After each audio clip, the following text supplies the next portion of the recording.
What's up, family? What's up? What's up? Welcome, welcome to Positive Power, XXI Christian Media, and you're listening to Late Nights with Jerry Woods Live worldwide. And tonight's no Paula G, y'all. Paula G is still hanging out in the UK, and she says she can't do another 4:30 in the morning. But that's all right. We feeling. Let her enjoy her family. That's right. We got enough business out of the Paula G. All right, everybody, we got a great show for you tonight. We got my former co-host, Patrice Jackson, is going to be leading the charge at 11:30 tonight. She's going to be interviewing Shalonda Williams, the author, a woman of God. Oh, she's good. You're going to enjoy this one. All right? Hang tight. What's up, Patrice Jackson? What's up, my friend? What's up? Hey, Jerry, how are you? Awesome. Wow. What's the weather like up north? What's going on? It's cold, Jerry. It's supposed to warm up in the next couple of days. Yeah. But it's cold. It's frosty. It's Cleveland, Ohio. Yeah. Been living with it all my life. I know. How about you? How's it down there? No, well, you know, we get the same weather y'all get. Exactly. But I was hoping that maybe it might be a little bit warmer. You are closer to like Virginia, the warmer states. Man, they getting snow. They supposed to be getting snow tomorrow up northern Virginia. I know. Nobody's safe. Yeah. I heard Texas getting snow, Arkansas. Yeah, they getting snow out that way. So, because I heard they was de-icing. Well, not de-icing, but putting salt and stuff down to get ready for whatever's coming down tomorrow. So fortunately, you know, we not. I think we're not supposed to see anything till maybe that next week. Maybe normally when we get like the 17th, I think like most of the time we get closer to 17th. Because my son's birthday is Sunday, and I'm telling you, every time we try to plan him a party, everybody got to pull out their SUVs to make it there. There's always snow and ice every time. So we'll see. That's how my goddaughter is. Her birthday is the 5th, and she could never have a birthday party because it would always get ruined. So her mother was like, look, for her 16th birthday party, we throwing it in the summer. Because she couldn't, because she never could get a real party because it's snowing hard on her birthday. I know. Man, and he turned 16 too. So we're just going to get the family together and hopefully nothing happens. So we'll see. Well, look, we got a very exciting guest for you tonight. Let's bring her on. Of course, I had her on Late Night with Jerry Woods Live about 2 weeks ago with Miss Carissa, and we had a great time. We was introduced to her by Miss Monique Washington out of ATL, group of authors. So what's going on? What's up, Miss Yolanda? How you? Hey. What's going on, everybody? Good. So I know you had a chance to become a little familiar with the girls and the ladies of radio in the chat. So I'm going to go ahead and shut my mic off. So you and Patricia have a great show, and thank you so much for being part of Positive Power. Amen. Oh, you're so welcome. Amen. Thank you for inviting. Amen. Hello, Shalonda. Thanks, Jerry. How are you? Blessings. It's nice to talk to you. Get to interview you. Indeed it is. I'm excited. To see what God is going to do, what he's going to say, what he want to pull out of us tonight. So thank you for having me. Yes. So like Jerry said, he gave you a pretty good introduction because I know he interviewed you, like he said, a couple of weeks ago. But still, tell us a little bit more about yourself and how you got started. Well, I am Prophetess Shalonda Williams, and I am a.k.a. The Inspirational Treasure. That is the name that I go by. I've actually been known by a few names over the past years. You know how many times we go through rebranding, right? So I've been Coach Treasure. I've been, Diva Motivation. So people know me by many different things. But most of all, I'm known as Prophetess Shalonda, ordained minister, prophet of God. And I love being that I don't use the title, just to get press or to make it seem impressive, but I enjoy using the title simply because God said that's what it is. And, when he calls you something, you either receive it or you don't. And so that's who I am. I am an author. I am a certified life coach where I focus on self-worth mostly, closer walk, Christian coaching. I'm the visionary for Love Walk Outreach Ministries, and I've been doing this since about 2010, but I wrote my first book in 2007. I'm the mother of a lot. I said that the last time, and they were like, what's a lot? So I have 6 biological children, and then I also have an extra 5 children from the marriage that I was in. And so I have 11 altogether plus some. And, that's just kind of me balled up into one big old ball of love. That's it. Wow. That, I can understand why, you have the books, say the coaching, because you got a lot going on. First of all, a lot of kids, right? That is, I'm sure each one has their own story that brought you through something that's giving you some type of wisdom along the way. Right. And I like the way you said, too, that you had, kind of different names, going around, do branding. But, through the journey, it's always the same core purpose, so I like that. Right. And then when you put in your books and all of that wisdom. So tell us about your first book in 2007, because I know you got a lot, because that's not the only one you have. So tell us about your first one. I have 8 coming up on 9, and I've collaborated in about 4 or 5. So yeah, I've been writing. Yeah, I guess I got as many books as I got kids, right? So, but the first book that I ever wrote was entitled Back to the Basics, and it was really something just to get me started, because I have, God called me a long time ago to do a lot of things, and I was just kind of slow moving about it, not because I didn't want to be of service, but because I was really ashamed, and I was so in and out and up and down. My love for him was constant, but, I was falling in my flesh on a regular basis, and so I didn't feel worthy, right, to be able to do anything that he was calling me to do. But 2007 came, and it was almost one of those, I called you a long time ago to full-time ministry. What are you doing, right? And so I said, well, God, where do I start? How am I supposed to do this? Because everybody here, I'm from Savannah, Georgia. I live in the Atlanta area now, but back at home, everybody knows me. Everybody knows my business. There wasn't a time that I could walk in a church service and not have 4 or 5 set of eyes looking at me, because they probably, had been with me or talked to me or something. So I didn't really, feel like I was worthy to write it, but God was like, it's time to move forward. And so the first book, Back to the Basics, if I could be honest, it was just one of those books that said, let's just do something. Let's get it done. It wasn't bad, it wasn't bad, but I didn't do my research. I didn't, publish it myself. I didn't wait for another publisher. I just kind of jumped in there head first and got it written. And so it was just really basically some devotions, some, taking scripture and expounding on it. And just really putting something out there. It wasn't trash, but it was really something to just say, okay, God, I hear you, so let me go ahead and get this done.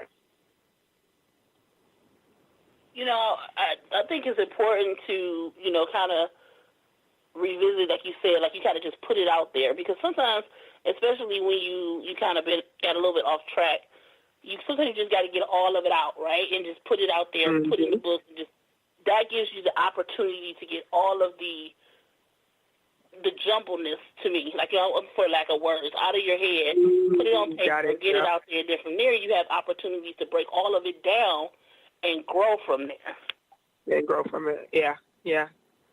So as you grew from there and you started to do some of your other books, how did those materialize?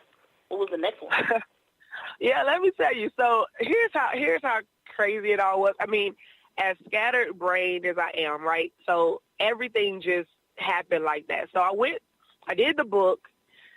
But so here's the real, right? So I did the book, had the book, was in the middle of publishing it. I went through a company called Publish America simply because they were acting as a big publisher, but they really weren't. It was like a self-publishing / give you a little royalty, and your royalty is just $1. Like your sign-on bonus was $1, but it was enough to say that you were signed, right? And so I was in the process of waiting for them to review the book, do my cover, do a whole bunch of other stuff. And I had been abstinent for a while, and then I fell, right, again. So I fell again in the midst of having this book being published, waiting to hear back from the people to say that it was done. I got pregnant again for the 4th time. And so my story is just really huge, but nevertheless, I got pregnant for the 4th time. So this put me in a place then, Patrice, where I was like, you know what, I'm going to write Jesus, but I'm not going to write this stuff. I'm not going to do this because I keep messing up. And so even though God called me to full-time ministry, I masked ministry as just a motivational service, right? So then my other books became more motivational. I've always had a spiritual background, so people would tell me all the time, girl, you masking as a minister, right? You a motivational speaker, but that's just a mask. So I started writing motivational books. I did write A Heart's Thoughts as a Christian book. A little while after that, but I wrote a book called Purposeful You. You are full of great purpose. And then I wrote a book called Let's Go, Get Over to Get On with Life, right? And so all these motivational titles, and I was trying to have a motivational service. The company was called Love Walk Motivational Service first, right, before it ever became a ministry, because I was tired of messing up. Not that I'm not motivational, not that I'm not inspirational, but God was calling me to something, and instead I put it in a motivational form as opposed to doing it as a quote-unquote Christian book. So some of the books after that, they just ended up being motivational books. And then I went and I did A Heart's Thoughts, which is meditations, and it's scripture-based, and it's notes in it. And then I went on to write a book for youth called All I Do Is Win.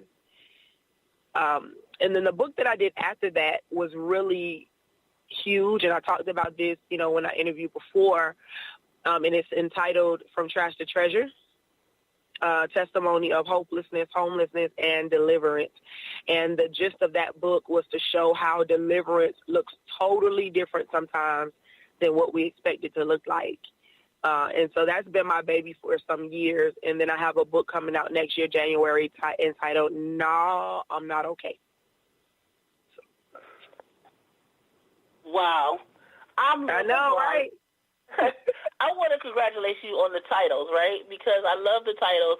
I actually like the way they progressed along your writing career, because it seems like, and correct me if I'm wrong, because we were talking about the journey of your career, it seems like you, at one point, okay, you got the words out, you got them out, and then a couple of the books, it seems like you were kind of motivating and talking to yourself through your books, right, according to the title. Mm-hmm. And then you kind of got okay, I know who I am. I know who I am and my purpose. I'm ready to go. I'm ready to motivate. I'm ready to teach. I'm ready to coach. And that's when you got to the deliverance book. And then here you are now, okay, I'm delivered, but still I'm, working on me, and I'm still with God. So tell me if I'm wrong. It seems like I love the title, and it's really you might have just put it all in perspective for me. You might have just put it all in perspective for me with that one, because I'm like, amen, let me give her an offering. That was great. I just love it, because when you were telling me the titles and then you telling me about the stories, I'm like, go ahead. It was like I kind of was seeing you, especially when you was like, all I do is win. It was like I was seeing that. I was seeing that journey. So I can just imagine how your workshops and your coaching session goes. When did you decide that you wanted to use those books to coach and help other people? Wow, if I can be 100% honest, this is something that I've said, and I've said for a very long time. I didn't become a coach, and I didn't become a prophet, and I didn't become any of those things because there was a title for it. I just so happened to come up on the title for who I already was, right? So, and when I say that, what I mean is I've been coaching people since I was a kid. I was the go-to. I was the one that people wanted to talk to. I was the one that, God blessed with to be a pretty old soul, I'm an old soul, and so I was the one that my friends wanted to talk to, you know. And so I've been coaching people for a very long time. I've been, you know, seeing things, I guess, in a little deeper than other people, to the point where I was like, man, you don't see that? And so I've kind of been these people, those titles all of my life, and I just so happened to find a name for it later in life, right? And so coaching was something that was really, really natural. And when I found out about life coaching, because, okay, here goes another transparent moment, right? I love education, but I really hate learning on other people's schedules. So, like, because I'm so, you know, here and there and scatterbrained, like I really... Right. You get me. So I hate learning on other people's schedules. It's not that I didn't want to do school, but I was just like, man, this is like taking so long and I'm bored. And so I would get like really bored. So life coaching was like super awesome because I could take self-paced courses. I can, you know, sit in on some classes and really get some in-depth teaching. But it didn't take 4 years and 10 years to do it. Because, you know, when you go to a 4-year college, it's not like it's a bad thing, but you're just like really taking a bunch of courses and spending a bunch of money, and then you might take some of the nuggets away from it. Like, you don't take everything. And so with life coaching, it was like an accelerated course to help me to just really better myself and be better at what I've already done. And so when I realized that it was a way to do that and that I could really help people to go from where they were to where they wanted to be, and I can take this, you know, this enthusiasm and this this charisma and all this stuff that God gave me, right? I could take it and I could love people to life. Man, that was just great for me. And so it was like, you know, Shalonda, why not? Like, why not go full throttle and then use it? A big part of the problem for me with life coaching, however, is that I'm such a giver that it's hard for me to do it as a business all the time because I'm like, oh, they need it, Jesus, they need it. And so I'm a great life coach, but doing it as a business is difficult for me sometimes, but I'm managing. I'm getting better at it. Well, and it's good that, you know, in anything, in any career, you're always going to be trying to find ways to strive to make it better and in business. And so that's just, I get it, because I'm the kind of the same way. It's like when you're so good at something or something you love so much, it just pours out of you. So it's kind of hard to kind of pull it back, you know, right, and say, okay, wait a minute, this has to be monetized. This has to be profitable because this is what I do. So I totally understand. So when you do your coaching, do you find that you pull a lot from your own history, your own past, and your journey through life when you're talking to your clients? Absolutely, and I love that part, right? I mean, just in ministry, period, if you ever go to my page, and I know many people after hearing me on here, they'll probably go to my page and they'll be trying to, you know, figure out who this woman is, but you'll even hear me ministry-wise. You know, I'm so grateful that God called me to transparent ministry, right? Life coaching is just another part of ministry for me. And so he gave me that grace to be transparent. A lot of people can't be that. A lot of people don't want to expose their self and their stuff and their, the things that they've done. And so I'm grateful that he allows me to throw that into my books and throw that into my coaching and throw that into ministry, because when you get an inbox from somebody telling you, man, Prophet is like, you have no idea. Like, I'm glad you shared that part. You know, because I felt like I was all by myself. As a matter of fact, I'm in the middle right now of a group coaching 4-week session entitled Unmasking with Coach Treasure. And a part of unmasking, I remember I said the new book that's coming in January is called Nah, I'm Not Okay, but the subtitle is Excuse Me While I Unmask. And so we're doing this 4-week course with some group coaching clients. And we were on our call last night, and they began to share some things. And I told them, I said, you know what? I'm glad that you shared that, because here, let me share this about me. And so this helps you to understand that you're not by yourself at all in this journey. And a lot of times we feel like we are. A lot of times we feel like nobody can't relate. But the fact that God allows me to be transparent enough to say, yeah, I was pretty jacked up too. You know what I mean? Or I wore a lot of masks too. You know, behind, you know, my mask of, you know, being all charismatic or whatever, I was really dealing with low self-esteem behind that. So if I could push through that, you can push through this. When I wrote From Trash to Treasure, and I shared a little bit about this before, but that book was based on the fact that I was living in adultery.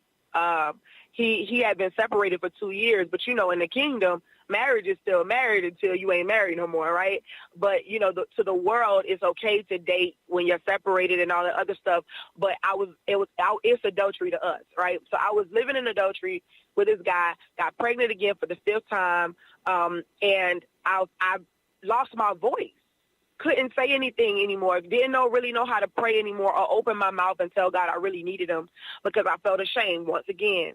And so I talk about in this book how I went from that place to finally looking down on myself and talking to myself and saying, girl, you know what you need to do.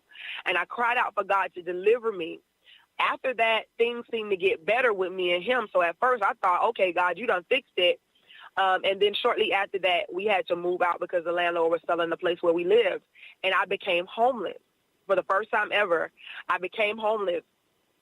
And so when I talk about hopelessness, homelessness, and deliverance, the deliverance that I'm talking about and the deliverance that I share with other people is the fact that I became homeless.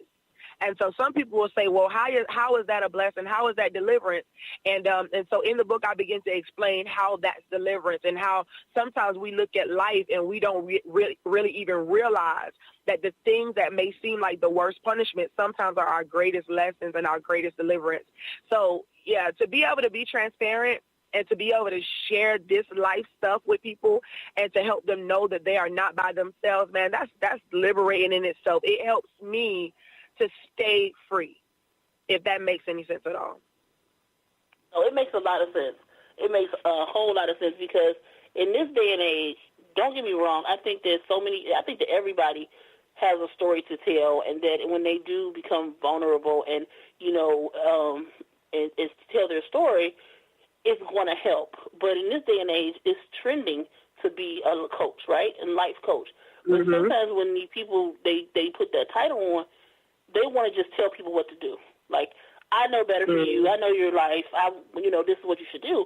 But you're not saying that. You're like, look, I've been through it. I've been homeless. I've been in a relationship that I shouldn't have been in.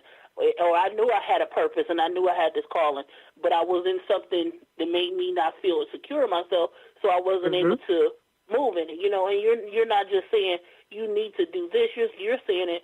I did this. I was there. You know, let me help you through it. Not just being, you know, bossy or just, you know, better. So I think that's important to, you know, that you use your own life. Well, you know, actually, when you are being taught, when you're going through your life coach training, they'll let you know that it's not your place to make the decision for them. Now, I will say this, as a prophet, there are times when I have to say that this is the word of the Lord. This is the instructions. This is what God said. This is how it needs to be done. And the Bible says that if if you believe the prophet and you shall prosper. And if we are true oracles of God and you trust the word of God, then the instructions you'll be able to follow. But it's still up to you. And if you ever listen to me, you'll hear me say that. Like, I can tell you, but I can't force you. Anything that's forced is not real anyway, right? So I don't want to force you to do anything, but this is the word of the Lord.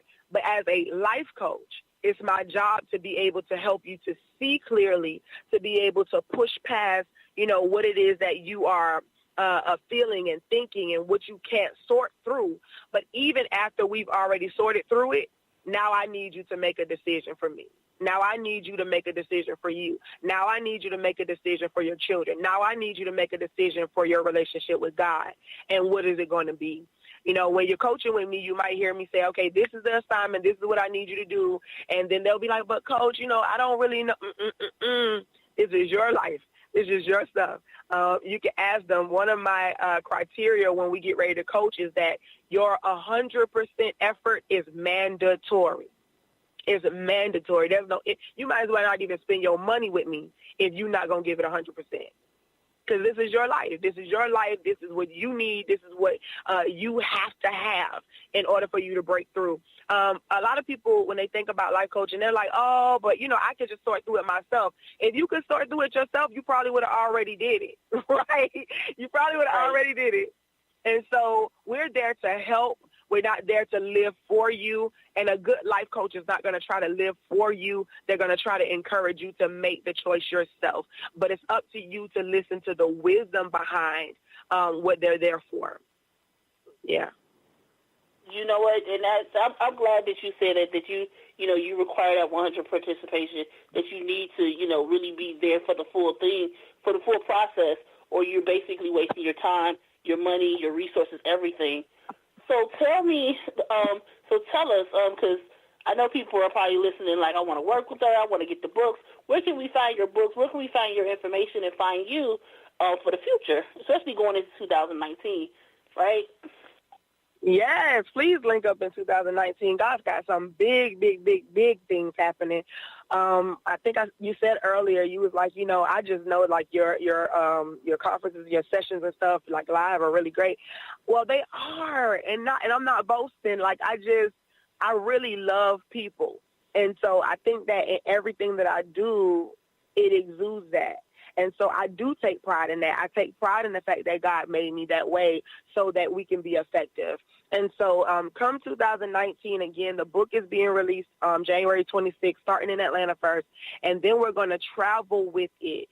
So if you want to be connected, you want to get updates, you can follow me on Facebook at Inspirational Treasure. It's N, just with the capital N at the beginning, no I. Inspirational Treasure. On Facebook, Inspirational Treasure on Periscope, Inspirational Treasure on YouTube, Inspirational Treasure on Instagram. And also, you can go to my website. That is a good place to be because there you can sign up for updates. You can register for the mailing list. That way you can not miss an update. Even if I don't post it on social media, you'll be able to get it to your email, right? And so that website is with an I, so theinspirationaltreasure.com, and there is an I in that one. So theinspirationaltreasure.com is the website. You can go there to get the books. As a matter of fact, you can go there to pre-order the new book. You can pre-order Now I'm Not Okay on the website. You can get From Trash to Treasure on the website, and you can get a few of the other books on the website. You can request prayer on the website. You can just stay connected. You can stay connected there. Well, you guys got all your information. Make sure you go out and you like the page, and you check out the website. The website is really nice. I did check it out earlier. It has a lot on there about the books and about the author, about Shalonda. So I want to thank you so much, Shalonda, for coming on the show. You're actually going to stay for the Christmas party line, too, right? You're staying on. I am.